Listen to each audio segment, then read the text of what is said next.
ಪರಮಾತ್ಮ ನೀಲಕಂಠ ನಮೋಸ್ತುತೆ. ಹರ ಹರ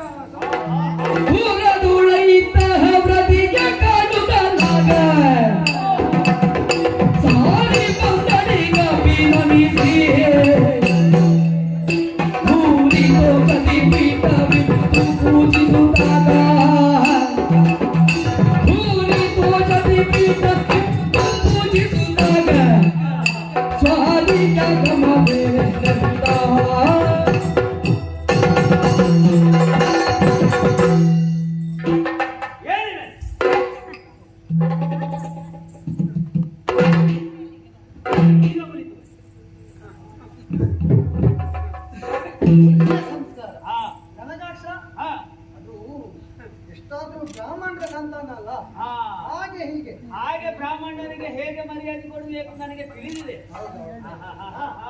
ಹೇಗೆ ಪೂಜೆ ಬೇಕಾಗಿದೆ ಅಲ್ಲ, ತೊಂದ್ರೆ ಇಲ್ಲ, ತೊಂದ್ರೆ ಇಲ್ಲ. ಪೂಜೆ ಸಲ್ಲಿಕೆ ಪೂಜೆ ಮಾಡುವ ಕ್ರಮವೂ ನಮಗೆ ತಿಳಿದಿದೆ. ಹಾಗೆ ಕಾಲಿಗೆ ನೀರು ಬೇಕಾ? ನನಗೆ ಬೇಗ ಬೇಡುವ ಅಂತ. ಬೇಡ ತಾನೆ.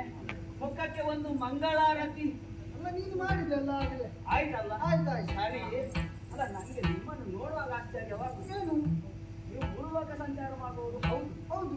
ಆದ್ರೆ ಹಾ ಬರುವಂತಹ ರೀತಿ ನೋಡುವ ಎಲ್ಲಿಂದ ಬಂದದ್ದು? ಏನಾದರೂ ವಿಷಯವು?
ಅದು ಗೊತ್ತು, ಅದು ಗೊತ್ತು, ವಿಚಾರ ಗೊತ್ತಾಗಿ ಕೆಳಗಡೆ ಇಳಿತೀರಾ?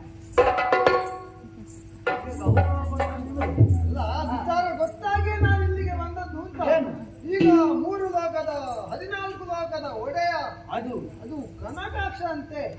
ಕನಕ ಕಶ್ಯಪನ ತಮ್ಮ ಕನಕಾಕ್ಷ ನಾನೇ.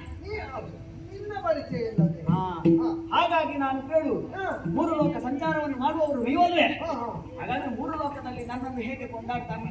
ಅಯ್ಯೋ, ಹೇಳಿ ಸುಖ ಇಲ್ಲ ಅಂತ, ಅಲ್ಲಿ ಹೇಳಿದಷ್ಟು ಮುಗಿಯುತ್ತಿಲ್ಲ ಅಂತ. ಹಾಗೆ ಏನೇನೆಲ್ಲ ಹೇಳ್ತಾರೆ. ಏನ್ ಹೇಳ್ತಾರೆ? ಭೂಮಿಗೆ ಭೂಮಿ, ಆಕಾಶಕ್ಕೆ ಆಕಾಶ, ಶರದಿಗೆ ಶರದಿ, ಕನಕಾಕ್ಷನಿಗೆ ಕನಕಾಕ್ಷನೇ, ಸಾಟಿ ಇಲ್ಲ ಬೇರೆ, ಏನೇ ಇಲ್ಲ ಅಂತ.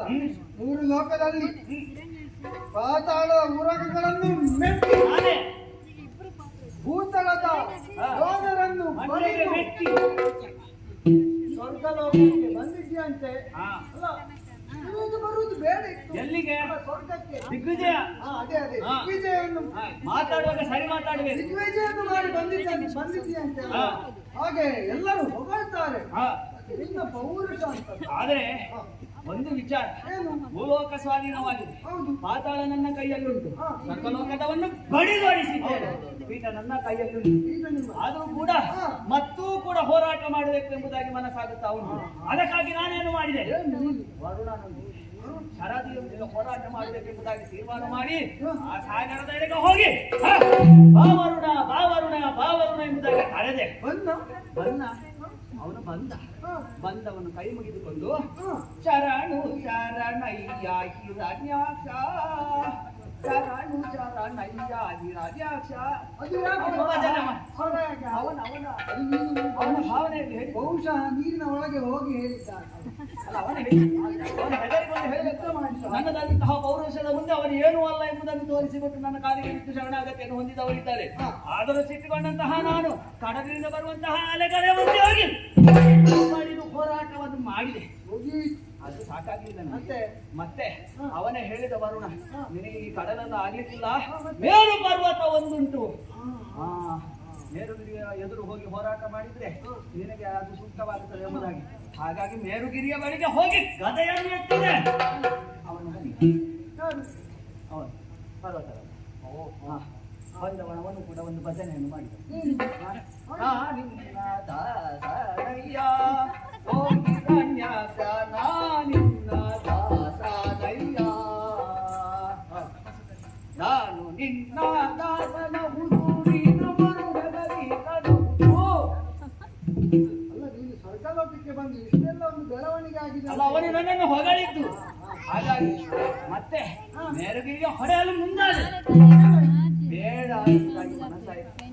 ಪುಡಿ ಪುಡಿಯಾಗಿ ಹೋಗುತ್ತದೆ. ಹಾಗಾಗಿ ಮತ್ತೆ ನಿನ್ನ ಎದುರಿಗೆಲ್ಲ ಮೇರುಗಿರಿ ಆದ್ರೆ ಆಯ್ತಪ್ಪ. ಆದ್ರೆ ನನಗೀಗ ಏನಾಗುತ್ತಾ ಉಂಟು ಗೊತ್ತುಂಟು? ಉಕ್ಕುತ್ತದೆ